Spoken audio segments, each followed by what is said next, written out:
28 जानेवारी 2026 सकाळी सकाळी अजित पवार मुंबईहून बारामतीला निघाले.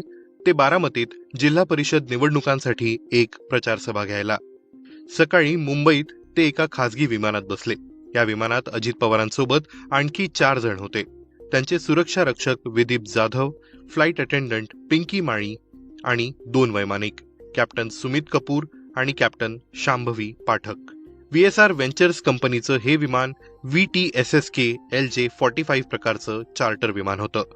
विमानाचं वजन 9,752 किलो, तर दोन्ही पंखांच्या टोकांमधलं अंतर 47 फूट.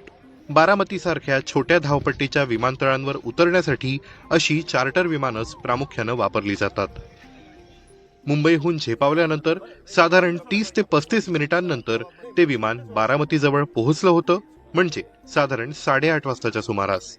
बारामतीच्या आकाशात तेव्हा काहीसं धुक्याचं वातावरण होतं. त्यामुळे या विमानतळावर उतरण्याआधी विमानानं आकाशात गोल फेरी मारली. पहिल्या प्रयत्नात उतरू न शकल्याने ते पुन्हा धावपट्टीकडे वळताना दिसलं आणि तेव्हाच ते रडारवरून गायब झालं. सकाळी 8:48 हे विमान खाली आलं आणि मग त्याचा जोरदार स्फोट झाला, असं काही प्रत्यक्षदर्शींनी सांगितलं. कोसळल्यावर लगेचच इंधनानं भरलेल्या टँकचा स्फोट झाला आणि विमानाने पेट घेतला.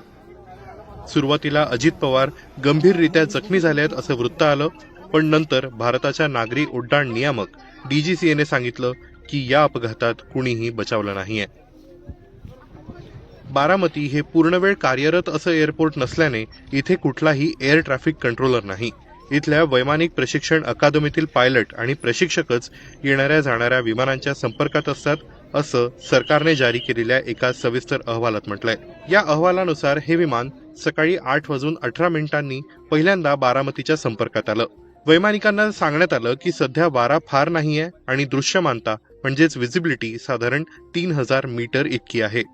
मग विमानातील पायलटने सांगितलं की ते रनवे क्रमांक 11च्या दिशेने येत आहेत, पण त्यांना रनवे दिसत नाहीये. नंतर पायलटने ATCला सांगितलं की रनवे दिसू लागला की सांगतो. नंतर 8:43 रनवे क्रमांक 11 लँडिंगसाठी सज्ज करण्यात आला.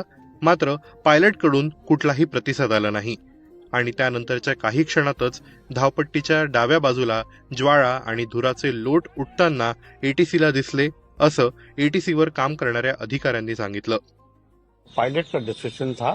He made an approach from runway 29, and then he carried out a missed approach, after which, again, he tried to make an attempt from runway 11. This is what I also have no contact with the pilots. They are not there. It is a very unfortunate incident. We are very sad about it. Very experienced pilot, more than 16,000 hours of experience. Very seasoned. The co-pilot was also 15,000 hours. 1,500 hours. There was absolutely no problem in the aircraft. There was no technical failure in the aircraft. As far as we know.